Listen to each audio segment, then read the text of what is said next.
Hey guys, Scott with the Davidson Realty team. I am out here today at a house with Chris Evans from Evans Air Conditioning.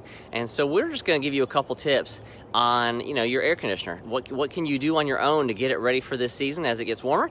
And just a couple little tidbits. Some of them you can do on your own, some of them are what to look for. And obviously at the end of the day, you can't service it yourself, so obviously I want you to call Chris. But nevertheless, we're gonna show you a couple things that might save you some time, energy, and a whole lot of money just doing it yourself as well. So anyway, Chris is gonna help us out with that. We're gonna take a couple good little shots here. We'll talk through it, and if you guys have any questions, obviously we'll have all of our phone numbers at the end. Go ahead. Yep, go ahead. All right, guys. So the first thing you want to do, springtime going into summer, you really want to make sure your landscapers, or you for some reason, if you're out here doing your own landscaping, make sure all of the mulch and the pine straw is not blocking the airflow through your coils. Same thing with your shrubbery, these little tidbits of weeds and stuff like that. Make sure it's not completely covering your unit. Make sure you got good airflow through the coils. These are your refrigerant lines here. The only one that should be insulated with this black foam insulation, which you can tell this is getting old and falling apart, so this homeowner here should probably do this here in the near future. This larger of the two lines should be insulated with this black foam insulation here. That keeps your system efficient, keeps all the cool refrigerant coming back to the unit, keep your compressor running nice and cool over the summer. And obviously back here, keep everything clear, at least 12 to 24 inches completely around the outside unit here. Another thing you got right here that you want to pay attention to, these particular disconnect boxes have breakers in them. Sometimes throughout the summer, your unit runs hot, you might trip this breaker. Just make sure you check this before you call anybody. That might save you a costly service call. All right, guys, here we are right here at your thermostat. One thing you want to pay attention to, that a lot of people call us and their unit's not working. Pay attention to where the battery indicator is on this screen. This one in particular has good batteries, but you'll see a little battery indicator flashing when the batteries are dead, and you want to figure out where those batteries are. This particular thermostat, the batteries are right there. Make sure you change those from time to time, once every couple years, just so you don't have to go through that nuisance figuring out if the thermostat's the problem or if you really need to call a professional. Just always change those every couple years.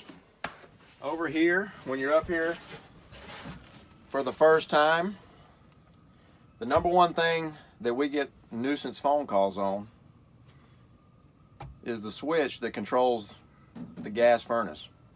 This is your 120 volts coming in.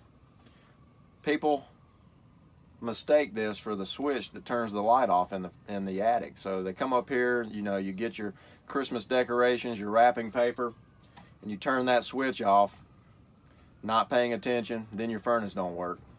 Then you call somebody to come take a look at it, and all it was a switch. So a lot of times we like to label these. This one says furnace, just so you don't do that kind of stuff. But make sure you know that this, or make sure you know where the switch is for the furnace, so you don't do that sort of thing.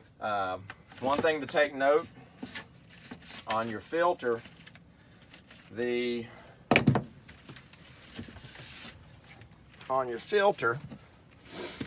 airflow direction. If you take a look right there, there's a little arrow and it says airflow. It also tells you the size of the filter, so when you're taking a trip to Home Depot, you'll know what size to get. But that airflow indicates pointing towards the equipment or towards the furnace, because you have what I like to call this little wire mesh, what we call chicken wire, on this particular side of the filter. That keeps the filter media from sucking into the furnace itself. So if you put your filter in backwards, you notice there's no mesh or any kind of paper on the back side. If you put your filter in backwards, you're going to stand the chance of sucking this media into the blower motor or the squirrel cage of the furnace itself, causing a nuisance service call. You're going to have to get a professional out here to come clean it out and put a new filter in. So make sure you pay attention to the airflow and airflow always points towards the equipment, towards the furnace or air handler, whichever one you may have. So pretty simple stuff. These standard 1-inch filters should be replaced every 3 months. Okay, so right here you've got your cooling coil sitting on top of the furnace. This will always have a condensate drain attached to it right here, which is this white 3/4 PVC pipe. This one in particular has what they call a P-trap, and this is a fairly good setup here. This one has a little cap and it has a little brush here, and as a homeowner, when you come change your filter, you can take this little brush right here and just run it in there, clean out that P-trap every time you come change your filter.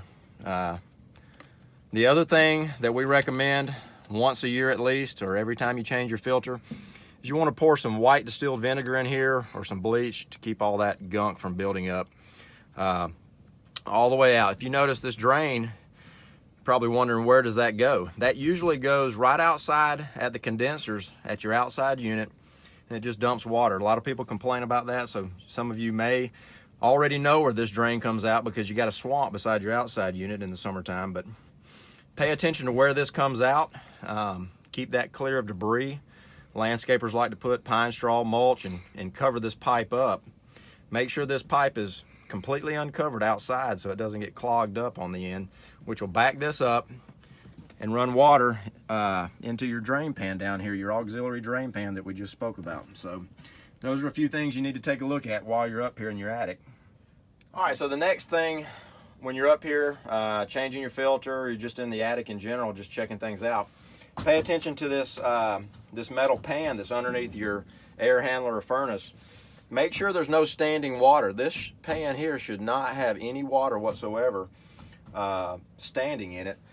And if it does, your main drain's backed up.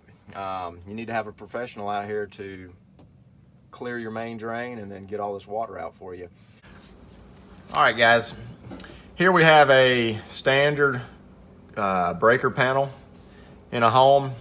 The one thing you want to make sure for HVAC is you want to make sure you know which breakers go to your furnaces and your condensing units outside.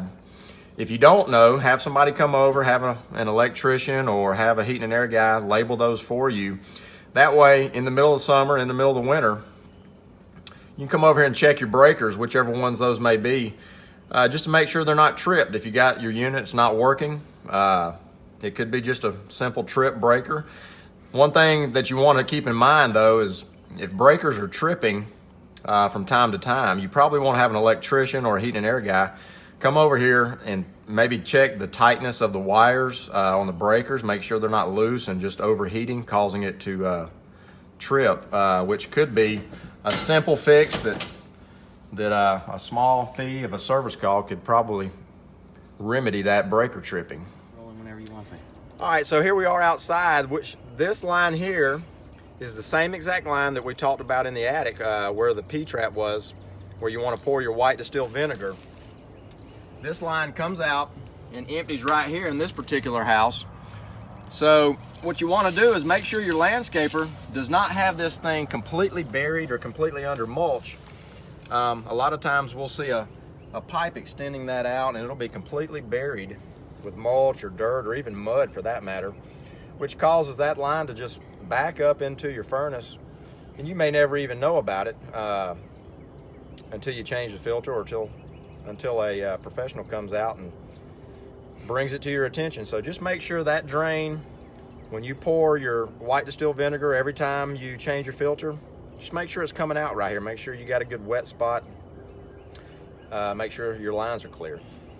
So guys, wasn't that massively helpful? I don't know about you. I mean, I've been in the real estate industry for almost 20 years, and I still learned a whole lot today. So there's a lot of good things there, and you know, this homeowner obviously needs to do some repairs. Wink, wink, nudge, nudge. And you know, it was just great information. So great stuff. You can save a lot of nuisance calls, and what he means by that is, you know, you get to somebody out there that, you know, they have to charge X number of dollars an hour for their time, right? And you don't need to call them out there and then it's a switch of a breaker box and you're getting a $100 bill and you're going, well, that wasn't fair. You were here for 2 minutes. The fact of the matter is there's so many things that we can be preventative maintenance on, and I think that's a huge, huge help. Let's, you know, call the professionals for the things that we can't do ourselves. And obviously, if you need service, I'd love for you to call Chris. He's a good buddy. He takes care of my personal house, and we will definitely make the connection with you guys. If you have any questions for real estate or anything like that, obviously give us a call. Chris, I thank you very much, and hope you guys have an awesome day, and we'll talk to you soon. Bye-bye.